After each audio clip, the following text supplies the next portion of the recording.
Assalamualaikum warahmatullahi wabarakatuh. Salam jumpa, Om Swastiastu, Namo Buddhaya, salam kebajikan. Siswa dan siswi yang Bapak banggakan, dalam kesempatan ini Bapak akan meneruskan pembahasan tentang harga pokok produksi. Tapi dalam hal ini adalah bagian yang kedua, yaitu tentang BEP, Break Even Point. Selanjutnya, maka dan siswi Bapak harapkan untuk menyimak, mendengar, dan mempelajarin, karena di ujung akhir perjumpaan atau pembahasan BEP ini ada hitungan cara menghitung BEP. Baik, siswa dan siswi, kita lanjutkan. BEP atau Break Even Point itu adalah sama halnya dengan titik impas. Ya, titik impas. Yang dimaksud dengan titik impas di sini adalah sebuah titik di mana biaya atau pengeluaran dan pendapatan itu seimbang dengan total penjualan.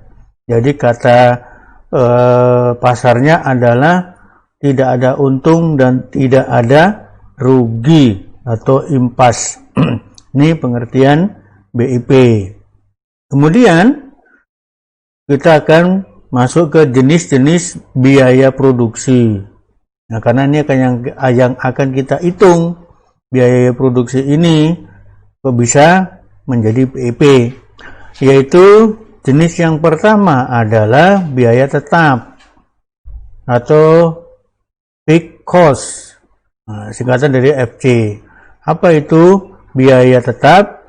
Yaitu merupakan biaya yang dalam periode waktu tertentu jumlahnya tetap tidak berubah serta tidak tergantung pada banyak sedikitnya jumlah produk yang dihasilkan. Jadi tetap sama yang pengeluaran periode pertama, periode kedua. Lalu contohnya seperti apa?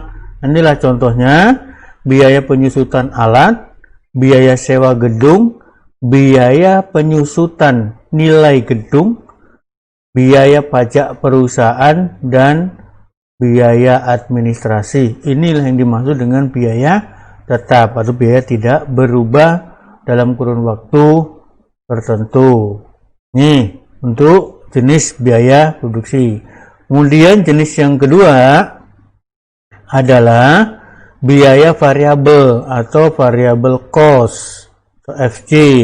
Apa itu? Yaitu merupakan biaya yang jumlahnya dapat berubah-ubah sesuai dengan jumlah produk yang berhasil diproduksi. Kaitnya apa? Semakin banyak jumlah produk yang dihasilkan, maka akan semakin besar pula jumlah biaya variabel yang dibutuhkan. Jadi ini tidak tetap. Ini biaya variabel ini adalah biaya yang tidak tetap. Contohnya apa? Ya, contohnya adalah biaya bahan baku, kemudian biaya tenaga kerja. Karena apa? Semakin besar permintaan pasar, maka jumlah produksi juga semakin besar. Maka bahan bakunya juga bertambah, tenaganya juga bertambah. Ini biaya variabel. Kemudian yang ketiga ada biaya total atau total cost, yaitu apa? Yaitu biaya tetap dan biaya variabel yang dikeluarkan oleh perusahaan untuk kegiatan produksi dalam suatu periode. Jadi biaya total ini adalah termasuk biaya variabel dan biaya tetap. Ini jadi itu biaya yang akan kita coba kita ulas. Jadi ada 3 jenis-jenis biaya di dalam produksi, yaitu biaya tetap, biaya variabel, dan biaya total. Dan manfaatnya, manfaat dan kelemahan. Manfaat BEP itu yang pertama adalah apa manfaatnya? Itu memberikan informasi mengenai barang, tingkat volume penjualan. Jadi informasi yang berkaitan dengan penjualan, berkaitan dengan produk-produk baru, apakah itu kemasan, apakah itu rasa, dan seterusnya. Ini supaya apa tujuannya? Ya, tujuannya supaya dikenal oleh masyarakat. Kemudian yang kedua, manfaatnya adalah mengevaluasi laba dari perusahaan secara keseluruhan. Jadi dari keuntungan-keuntungan yang didapat oleh perusahaan akan dievaluasi kira-kira ke depan atau periode ke depannya ini bisa kita menerapkan langkah-langkah yang tentu bisa juga menguntungkan atau memperoleh laba yang lebih besar lagi. Kemudian yang ketiga yaitu manfaatnya mengganti sistem laporan yang tebal dengan grafik yang mudah dibaca dan dimengerti. Ya, sekarang nih laporan selalu banyak, kadang-kadang pun susah untuk dibaca. Bukan susah sebenarnya, orang sekarang lebih praktis. Jadi dengan grafik saja kita bisa membaca, oh ya ini jumlah penjualan, kemudian wilayahnya, kemudian keuntungan tuh kita bisa lihat di grafik penjualan namanya. Bisa grafik batang digunakan atau grafik-grafik yang lain. Banyak grafik-grafiknya. Ini manfaatnya. Manfaat dari BIP. Kemudian kelemahannya. Apa sih kelemahannya? Kelemahannya adalah hanya ada satu macam barang yang diproduksi atau dijual. Jadi hanya satu aja produk yang dijualnya. Tidak ada produk yang lain. Ini kelemahannya, sehingga apa?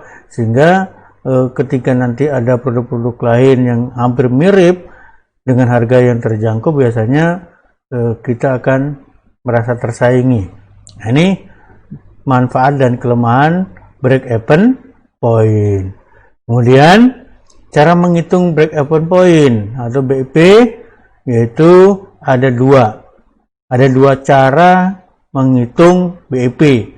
Yang pertama dalam jumlah unit. Jumlah unit ini jumlah barang yang terjual. Kemudian dalam bentuk rupiah. Jumlah atau keuntungan yang terjual. Jadi jumlah barang yang terjual dengan jumlah keuntungan yang didapat lah, maksudnya seperti itu. Kita coba ke unit dulu. Nah, ini rumusnya. Jadi rumusnya F dibagi P dikurang V. F ini adalah biaya tetap, kemudian dibagi dengan harga jual dikurang biaya variabel per unit. Nah, kemudian itu rumus untuk dalam bentuk unit. Sekarang rumus dalam bentuk rupiah.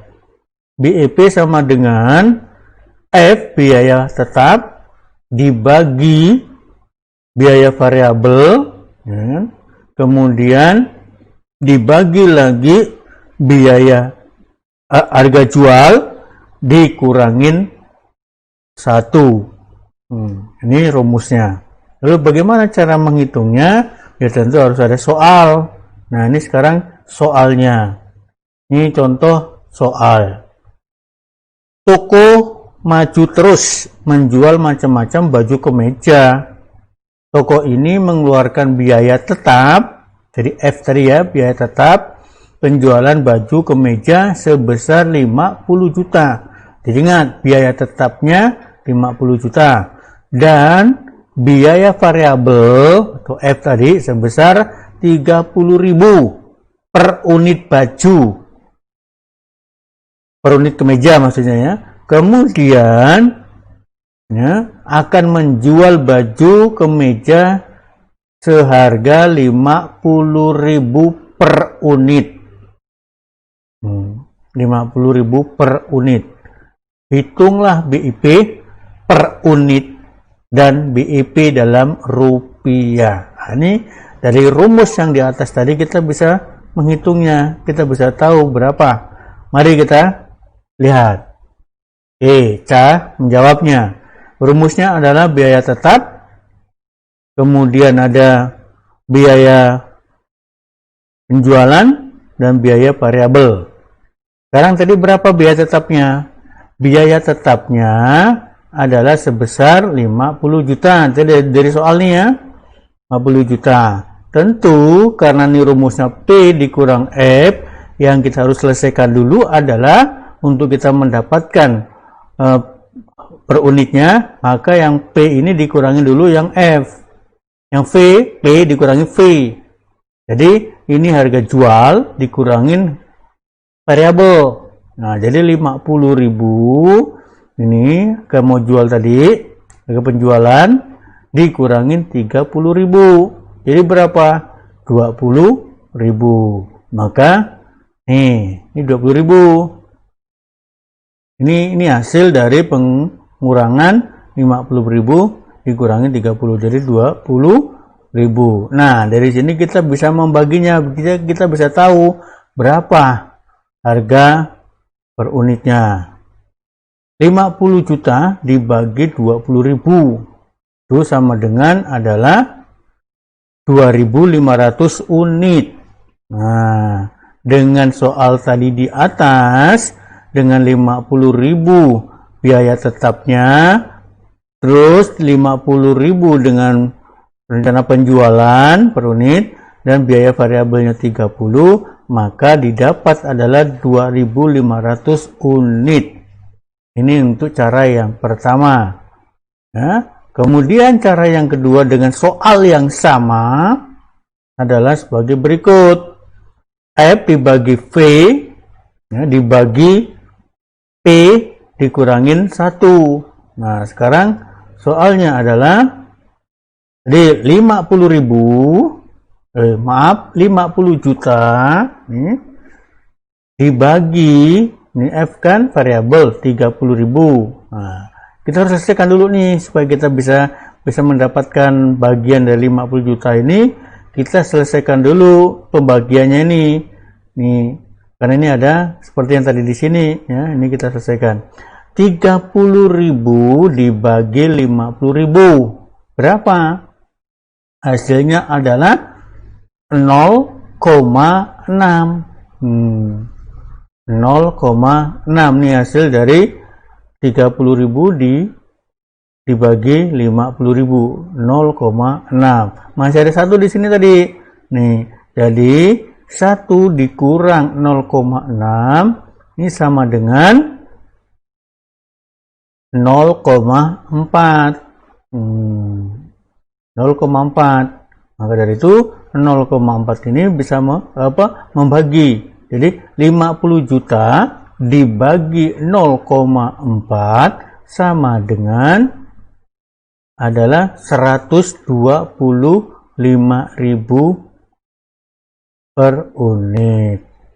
Per keuntungannya per helai baju.